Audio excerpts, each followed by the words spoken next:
নামাজ পড়ি, মানুষের সামনে যখন দাঁড়ায় নামাজ পড়ি,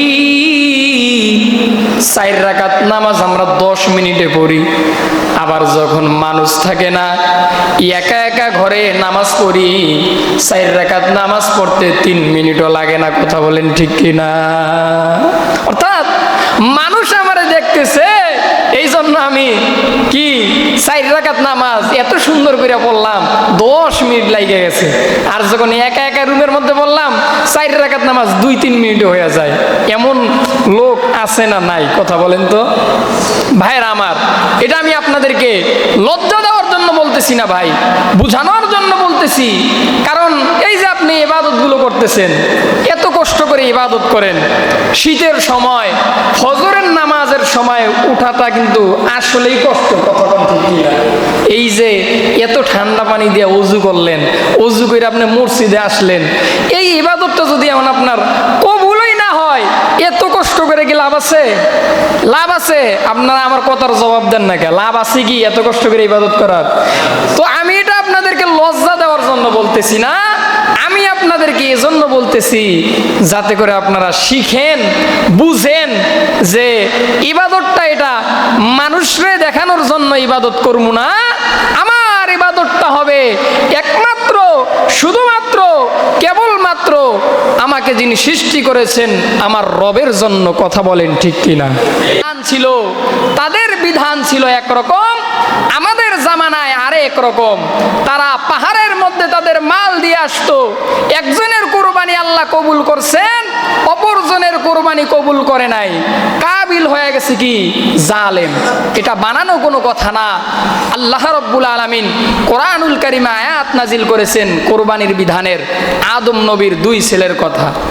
আল্লাহ তাআলা বলতেছেন, ওয়াতলু আলাইহিম নাবে আবেনাই আদামা বিল হক ইয কররাবা কুরবানান ফাতুকুব্বিলা মিন আহাদিহিমা ওয়া লাম ইতাকাব্বাল মিনাল আখর ক্বালা লা আকতুলান্না ক্বালা ইন্নামা ইয়াতাকাব্বালুল্লাহু মিনাল মুত্তাকিন। বলেন আল্লাহু আকবার।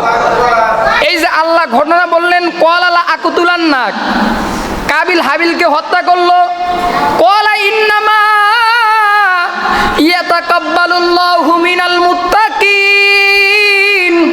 আল্লাহ তাআলা বলতেছেন হাবিল ছিল বলো মুত্তাকি, এজন্য আমি হাবিলের কোরবানিকে কবুল করছি। বলেন না সুবহানাল্লাহ।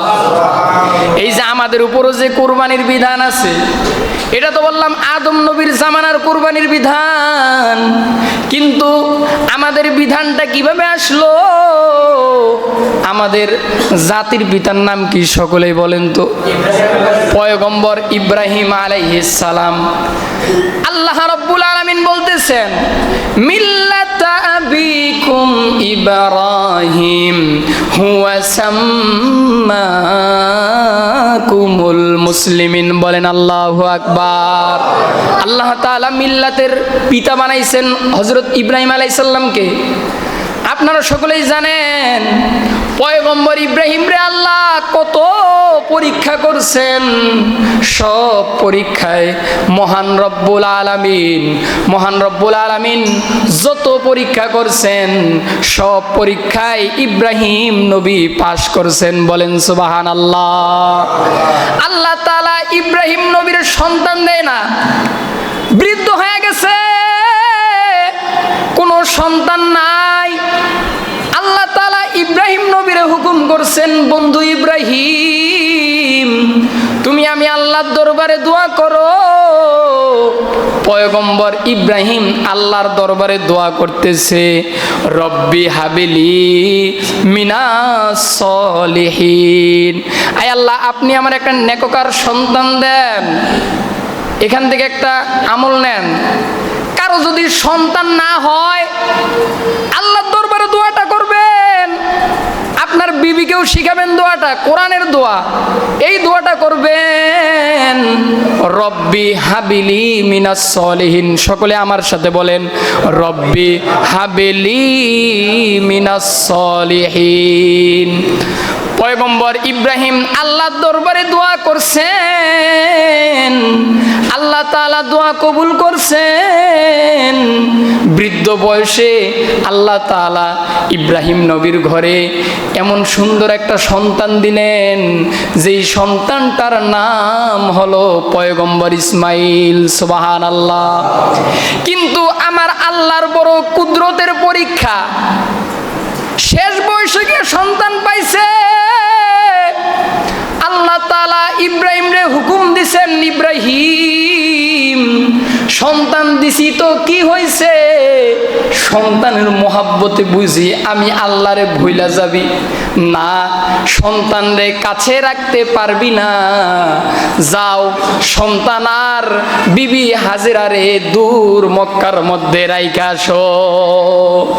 পয়গম্বর ইব্রাহিম তো প্রথম থেকেই তো পরীক্ষা দিয়া পাস, কারণ ওই যে আগুনের মধ্যে দিছে বারদাউ ওয়া সালামান আলা ইব্রাহিম। এই কথা আমি আপনাদেরকে কয়েক জুমা আগে ঘটনা শোনাইছিলাম।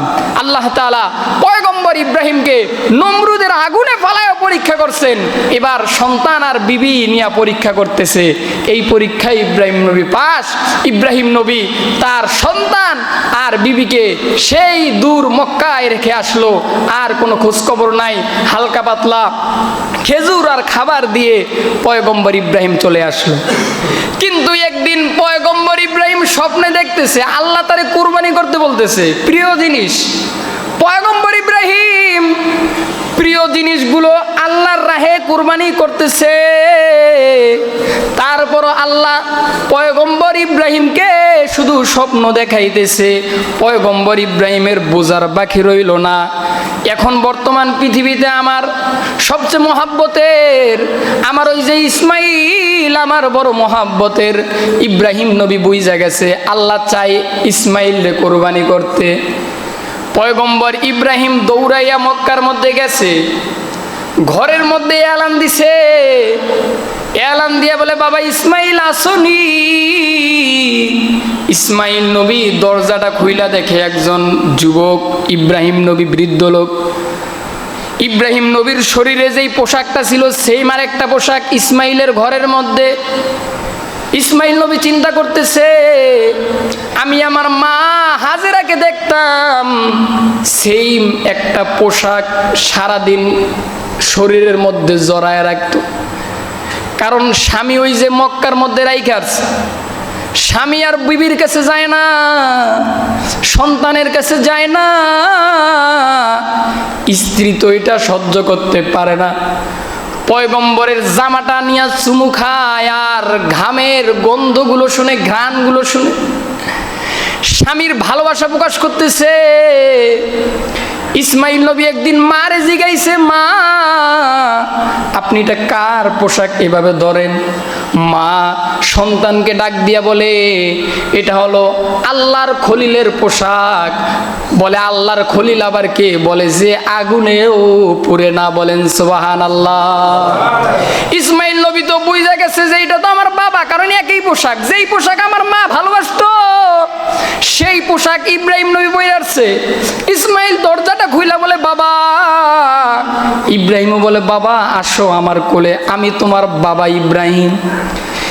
ঘটনা লম্বা, কোরআনের ঘটনা, আমি লম্বা করব না, সংক্ষেপে আপনাদেরকে বলবো। পয়গম্বর ইব্রাহিম বিবি হাজেরারে বলল, আমার সন্তানটারে একটু গোসল করাইয়া পোশাক পরাইয়া দাও, আমার সন্তানটারে বাদশার দাওয়াতে নিয়ে যাব। মা হাজেরা বড় খুশি হয়ে গেছে, সন্তান ইসমাইল রে বড় মোহাব্বত কইরা, আদর কইরা, গোসল করাইয়া পয়গম্বর ইব্রাহিমের হাতে তুইলা দিছে। পয়গম্বর ইব্রাহিম ইসমাইল রে নিয়ে ওই মিনা প্রান্তরের দিকে যাচ্ছে। পয়গম্বর ইব্রাহিম ইসমাইল ডাক দিয়া বলে, বাবা আমি তো স্বপ্নে দেখছি যে আমি তোমাকে কুরবানি করতেছি। সুবহানাল্লাহ বলার জন্য রেডি হয়ে থাকেন, এখন বললেন না, সুবহানাল্লাহ বলার জন্য রেডি হয়ে থাকেন। ইব্রাহিম নবী বলতেছে, বাবা ইসমাইল, আমি তো স্বপ্নে দেখছি যে তোমাকে কোরবানি করতেছি। ইসমাইল নবী আর কোনো চিন্তা করলেন না। ইসমাইল নবী ডাক দিয়ে বলে, বাবা ইব্রাহিম, আমি তো জানি আপনি হলেন আল্লাহর পয়গম্বর। পয়গম্বরদের স্বপ্ন কখনো মিথ্যা হতে পারে না। কলাইয়া আবাতিফ আলমা তুমার সাতাজিদুনি ইনশা আল্লাহু মিনাস সাবিরিন। ও আমার বাবা, আপনি আমাকে কোরবানি করে দেন, নিশ্চয়ই আপনি আমাকে ধৈর্যশীলদের মধ্যে পাবেন। বলেন সুবহানাল্লাহ। এটা হলো নবীর ঘরের নবী, যে নবীর ঘরের নবী পয়গম্বর ইব্রাহিম নবী, আবার ইসমাইলও নবী, বাবাও নবী, ছেলেও নবী। ছেলে শুনছে যে বাবা তাকে কোরবানি করবে। আমরা হলে তো একটু দ্বিমত প্রকাশ করতাম না যে বাবা তুমি আমার কোরবানি করবা, কিন্তু ইসমাইল নবী এটা বললো না, সঙ্গে সঙ্গে বললো সাতাজিদুনি ইনশাআল্লাহু মিনাস সাবিরিন। হে আমার বাবা, ইনশাআল্লাহ ইনশাআল্লাহ আপনি আমাকে ধৈর্যশীলদের মধ্যে পাবেন। আল্লাহ যেটা আপনাকে হুকুম করেছেন সেই হুকুম আপনি পালন করেন। বলেন না সুবহানাল্লাহ। এবার পয়গম্বর ইব্রাহিম ইসমাইলের ছোঁয়াইছে কোরবানি করবে। দেখেন পৃথিবীর প্রথম ইতিহাস যে বাবা সন্তানরে কোরবানি করবে, বড় হৃদয় বিদারক ঘটনা। পয়গম্বর ইব্রাহিম যখন ইসমাইলের গলার মধ্যে ছুরিটা চালাবে, তখন পয়গম্বর ইসমাইল ডাক দিয়ে বলে, বাবা আপনি আপনার চোখগুলো বন্ধ করে নেন। ও বাবা, আপনি আমার হাতটা বেঁধে দেন, কারণ চোখ বন্ধ করবেন এজন্য আপনি যখন ছুরি চালাবেন, নিজের সন্তানের গলা দিয়া যখন ছুরি চালাইবেন, তখন তো একটু মোহাব্বত হইতে পারে, আর আমার গলা দিয়া যখন ছুরি চালাইবেন আমি হয়তো ব্যথায় একটু হাত পা লড়াইতে পারি গো বাবা। আমার হাত যদি আপনার শরীরে গিয়া লাগে আর আপনি যদি ব্যথা পান, এটা তো আপনার সাথে বেয়াদবি হবে। কারণ যেই আগুন আপনি খলিল রে পুরাইতে পারে নাই, আমার হাত কিভাবে আপনার শরীরে লাগে ব্যথা লাগবে? আমার হাত পা গুলো বাইধা নেন। এবার ইব্রাহিম নবী চোখের মধ্যে গামছা বাঁধছে, ইসমাইলের হাত পা গুলো বাঁধছে, গলার মধ্যে ছুরি চালাইতেছে, কিন্তু আল্লাহর কি কুদরত, ছুরি দিয়া গলা কাটে না। বলেন না সুবহানাল্লাহ। ইব্রাহিম নবী আবার সেম ছুরিটারে নিয়ে একটা পাথরের মধ্যে আঘাত করছে, পাথর দুই খণ্ড হয়ে গেছে। ওই অবস্থায় আবার গলার মধ্যে মারছে, কিন্তু ইসমাইলের গলা কাটে না। তৃতীয়বার যখন গলার মধ্যে ছুরি চালাইতেছে, আমার আল্লাহ জিব্রাইল রে ডাক দিয়ে বলে, জিব্রাইল যা জান্নাত থেকে একটা দুম্বা লইয়া আমার খলিলের ছুরির নিচে রাইখা দে। সুবহানাল্লাহ। পয়গম্বর ইব্রাহিম চোখটা বন্ধ কইরা ছুরি তখন চালাইতেছে, রক্ত বের হয়ে গেছে।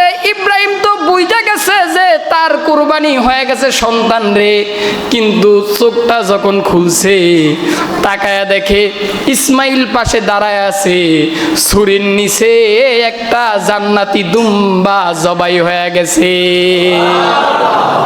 তখন ইব্রাহিম নবী তাকবীরে তাশরিক পাঠ করলো, আলহামদুলিল্লাহ, আল্লাহু আকবার, আল্লাহু আকবার, লা ইলাহা ইল্লাল্লাহ, আল্লাহু আকবার, আল্লাহু আকবার, ওয়ালিল্লাহিল হামদ। ইব্রাহিম নবী আল্লাহর প্রশংসা আদায় করলেন। ইব্রাহিম নবী বলতেছে, ওগো আল্লাহ, আপনি তো আমারে পরীক্ষা করলেন। আয় আল্লাহ, আপনার পরীক্ষায় আমি পাস। এখান থেকে বোঝা যায় আমার আল্লাহ আপনার আমার কোরবানির গোশত নিবেন না, রক্ত নিবেন না। কারণ আল্লাহ যদি গোশতই নিতেন তাহলে ইসমাইল জবাই হয়ে যেত। আমার আল্লাহ ইসমাইলের গোশত নিবে না, আমার আল্লাহ উটের গোশত নিবে না, গরুর গোশত নিবে না। আমার আল্লাহ দেখবে আপনার আমার অন্তরের খবর। কিসের খবর?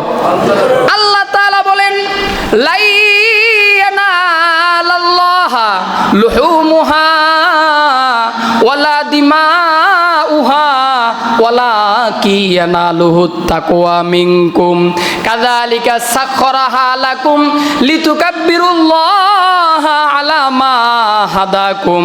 আল্লাহ বলেন, ও বান্দা, আমি যে তোমাদের উপর কুরবানির মতন একটা বিধান ফরজ করেছি, তোমরা যে আমি আল্লাহর দরবারে পশু জবাই করবা, লা ইয়ানালাল্লাহা লুহুমুহা, তোমাদের ওই পশুর রক্ত আমি আল্লাহর দরবারে আসে না।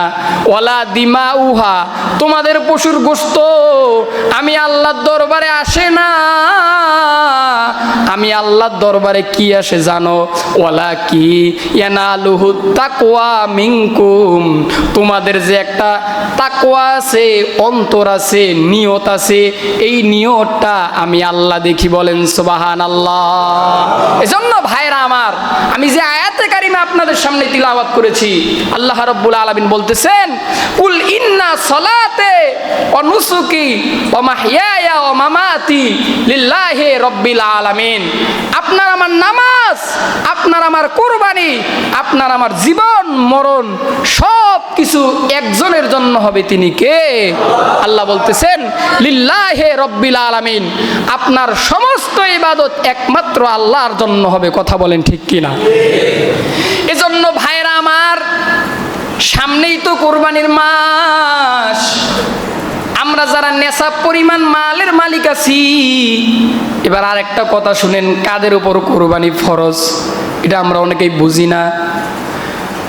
কোরবানি তাদের জন্য ফরজ যাদের উপর যাকাত ফরজ। কি ফরজ? যাদের উপর যাকাত ফরজ। কিন্তু যাকাতের বিধানটার একটা সিস্টেম আর কোরবানির আর একটা সিস্টেম। আপনি যদি নেশাব পরিমাণ মালের মালিক হয়ে থাকেন, কি পরিমাণ মাল? নেশাব পরিমাণ মালের মালিক হন, তাহলে আপনার উপর কোরবানি ফরজ। এখন নেশাবটা কতটুকু? যদি কারো স্বর্ণ 7.5 ভরি স্বর্ণ আর রূপার ক্ষেত্রে 52.5 ভরি রূপা, এগুলোর মালিকানা যদি কেউ হয়, কিংবা তার সমপরিমাণ টাকা, তাহলে তার উপর যদি এটা 1 বছর অতিবাহিত হয়, তাহলে তার উপর যাকাত ফরজ।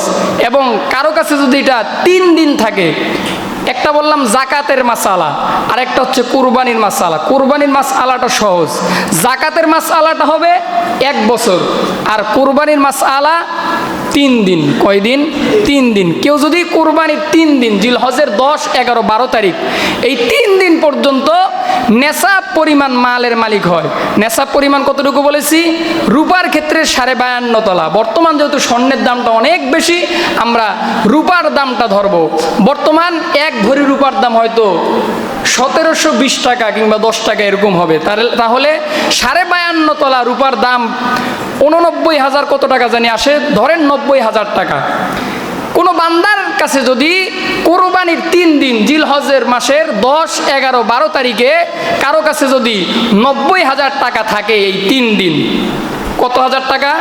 90,000 টাকা। তাহলে তার জন্য কোরবানি ফরজ, তাহলে সে নেশাব পরিমাণ মালের মালিক। এবং কারো কাছে যদি 1 বছর থাকে, তাহলে তার কাছে যাকাত ফরজ। আর কারো কাছে যদি কয়দিন থাকে কোরবানির মাসালা? 3 দিন, জিলহজ মাসের 10, 11, 12 যদি থাকে, তাহলে তার উপর কি ফরজ? কোরবানি ফরজ।